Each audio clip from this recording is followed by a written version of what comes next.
Alright, church stories. As you may or may not know, I go to church. And sometimes some interesting things can happen there. Well, actually, that can happen anywhere. But it still happens. I would talk more about my basketball stories, but I think that's good enough for its own video. So that's why I'm not talking about it in this episode. I just want to say my pastor watches my videos, and his wife too, so they're probably going to enjoy this, because it has to do with church, duh. So hopefully you guys enjoy these. I did the best I could, So around my first year of being in the youth group, near the end of the summer, we went to our county fair. You know, the place where people scream at you to play their games. No one can win them, they're rigged. But before that, we were all getting ready to go on the bus that was going to take us there. From what I remember, it was me, another guy, and about 3 other girls. We'll call the other guy Carson. Carson and this other girl were kind of fighting because she took Carson's phone and wouldn't give it back. That doesn't really seem like fighting, that's kind of more like flirting, so... But then Carson grabbed her phone. No one took mine. Not because they didn't want to flirt or anything, because, let's be real, who wouldn't want to flirt with me? It's because I didn't have one. But if I did, all the girls would be trying to take my phone. Ha! No, they wouldn't. That's a lie. Yeah, Mom and Dad didn't buy me a phone like all you kids have. And I agree. I don't think a literal 7-year-old needs an iPhone. I'm not exaggerating. I've seen them have iPhones before.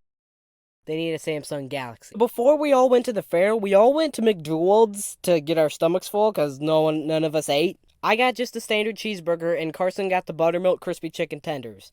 They don't sell those anymore, so don't try to order them. I mean, unless they start selling them again. Obviously, then you can order them. After all of us finished eating pure grease and fat, we finally all got to the fair. I don't know if anyone else does this, but at the fair, you can either buy tickets to ride, or you can pay for a wristband pass thing to get unlimited rides. You know, the things those kids outside the fair try to convince you to give them after you're done and walking out of the fair.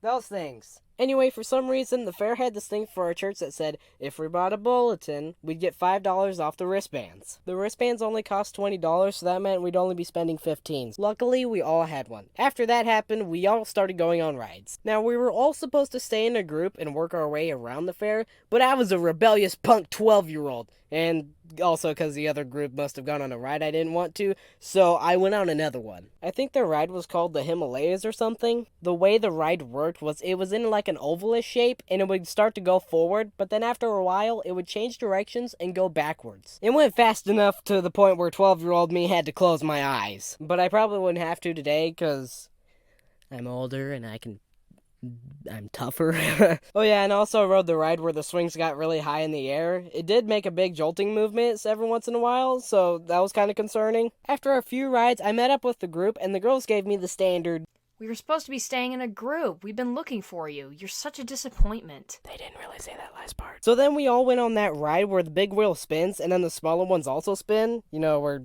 people throw up on. So me and Carson were partners for this ride, so that meant we'd be in the same seat. Now, it's important to know that Carson and the girls went on a lot of rough rides. And if you don't remember, we had pure grease and fat 30 minutes ago. And that's not a good combination. Almost as bad as lemonade and barbecue chips, which you should not put together. I should know. I threw up when I had both of those. Anyway, during the ride, I wasn't feeling too great. And neither was Carson. As soon as the ride ended, me and Carson sorrowfully and slowly exited. One of the girls noticed how terrible Carson looked, but she didn't notice me, so thanks a lot. Yeah, no problem. He's feeling way worse than me. I'm just nauseous over here trying not to throw up. Then the girl asked, "Carson?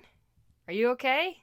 And then Carson slowly leaned over and puked up his meal he previously had. For those of you who are weird and wanted to know what it looked like, it was a clear light brown color. Ew. While that happened, I excused myself to go tell our youth teacher. Miss Teacher! Miss Teacher! Carson, he threw up! Carson threw up! And then she said, okay. And then Carson got a foot-long corn dog, and so he wasn't that sick. He also got a Sprite. Apparently Sprite is supposed to help with your stomach if you're feeling sick and stuff, so I didn't know that. Okay, so I have 2 more stories that are from when I was in different plays, like Christmas plays. The first play was the play about me and a few other kids dressed up as animals, and me and this other kid were a cow. So one night of practice, we were practicing the song where the lyrics were, "He is born, the divine Christ child, play the music, play the tune for oboe." I don't know if I said that right. That's just what I remember hearing. And on the oboe part, we would all kind of like take a bow while holding plastic recorders. We were just holding them. They wouldn't let us play them. But anyway, as we practiced the bowing part, my cow hat must not have been on the right size because when I bowed, my hat came right off. Why are we still here? Just to suffer? Every night, I can feel my leg and my arm, even my fingers. The body I've lost. The comrades I've lost. And people laughed at me. So that was fun. The other play we did had a lot of acting in it. So that meant we had to memorize our lines. Except I didn't really have to as much because I chose a character with very little lines. If you ask me, I think that's a good strategy. Just pick the character with the least amount of lines in the play, and you're all good. And your parents will still be proud of you. So the play was about a bunch of kids putting on the, quote, biggest, brightest Christmas show thing, I forgot the rest. And we all got to choose who we wanted to be. I chose the character that was named Seth, and he had the least amount of lines in the whole play. He did have the last one, though. In one of the songs, my character was supposed to press a button that lit up all the rest of the lights to wow the crowd. Except if I remember correctly, the button was like this sponge thing like you use for cleaning dishes, so it wasn't that convincing of a button.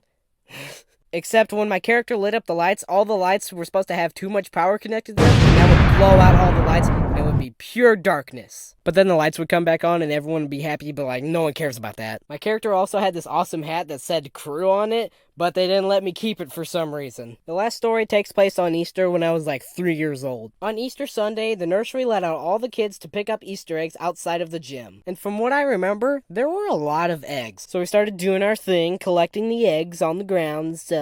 And then as I started to pick up a random egg, this one kid comes up, and he just took the egg I was already about to grab. I'm still salty about it to this day. I know it's not a big deal, but 3-year-old me was not very happy about that. Too slow, kid. Better luck next time. Well, fiddlesticks. Hey, we don't say the F word at church, David. You should know that. I'll say what I want. It's a free country, isn't it? You're not even my mom. Fiddlesticks! But none of that matters because I found the $5 bill in one of the eggs, according to my mom. Thanks for asking me to do audio, by the way. I was pleasantly surprised to be asked to do that. I appreciate that very much. So, thanks. Thanks for having me on here. Hey, we don't say the F word at church, David. You should know. Hey, we don't say the F word at church, David. You should know that. Hey, but no, that's not good. Alright, so that was Gumdrop22 thanking me for letting her collab and stuff. And that was also Visor Animations, bloopers, and stuff. But anyway, it's my turn to talk now. So thank you for watching this video. Sorry it took a really long time to animate. This has been one of the longer videos I've done. So I did like a lot of it today. Today as in the day before Thanksgiving. So yeah, this is going to be uploaded on Thanksgiving if everything goes according to plan. So thanks so much for watching. I'll see you all next time. I really don't think I need to apologize for doing it late now because that's like a usual thing now. Anyway, so thanks to all the people who sent in the fan art. That was really cool. I didn't really expect any, but thank you so much for sending it in. So it's very appreciated. So see you, and remember, don't drink lemonade with barbecue chips.